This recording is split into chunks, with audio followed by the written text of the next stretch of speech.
Dans la nuit du 28 au 29 janvier 2026, la base aérienne 101 de Niamey, située dans l'enceinte de l'aéroport international Diori Hamani, a été la cible d'une attaque armée. Après plusieurs heures de spéculation, les autorités nigériennes ont livré leur version officielle des faits.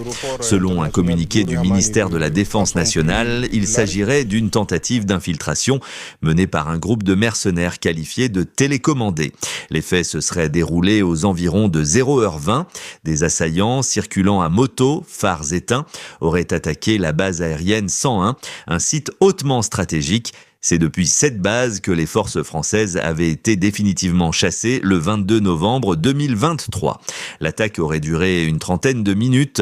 Selon les autorités, le dispositif de sécurité de la base, appuyé par les forces de défense et de sécurité de la ville de Niamey, ainsi que par des partenaires russes présents sur le site, aurait permis une riposte rapide.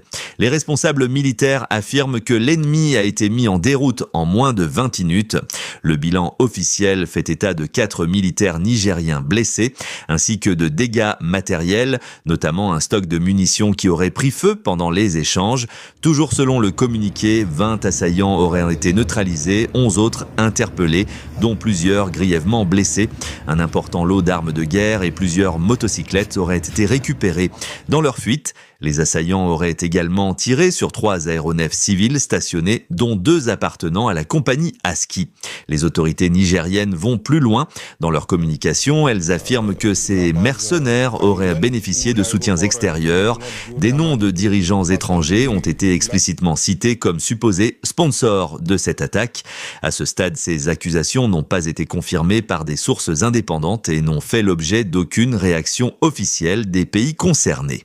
Très tôt ce jeudi matin, le président de la République, chef de l'État et chef suprême des armées, le général d'armée Abdourahmane Tiani, s'est rendu personnellement sur les lieux de l'attaque. Une visite hautement symbolique destinée à constater la situation, féliciter les forces engagées et adresser un message à la population. Selon la présidence, la menace est contenue, la situation est maîtrisée et l'État reste pleinement mobilisé. Les autorités ont également salué la mobilisation spontanée de la population de Niamey venue apporter son soutien aux forces de défense et de sécurité tout au long de la nuit. Un appel a été lancé aux citoyens à signaler tout comportement suspect. Cet événement intervient dans un contexte extrêmement sensible. La zone de l'aéroport de Niamey abrite non seulement une base militaire stratégique, mais aussi, selon plusieurs enquêtes de presse, une importante cargaison de concentré d'uranium au cœur d'un bras de fer géopolitique majeur. Pour l'instant, aucun lien officiel n'a été établi entre cette attaque et ce dossier stratégique. Une chose est certaine, l'attaque de cette nuit marque un tournant sécuritaire majeur. Elle confirme que le Niger reste une cible centrale dans les recompositions géopolitiques du Sahel. Les prochaines heures seront déterminantes, tant sur le plan sécuritaire que diplomatique.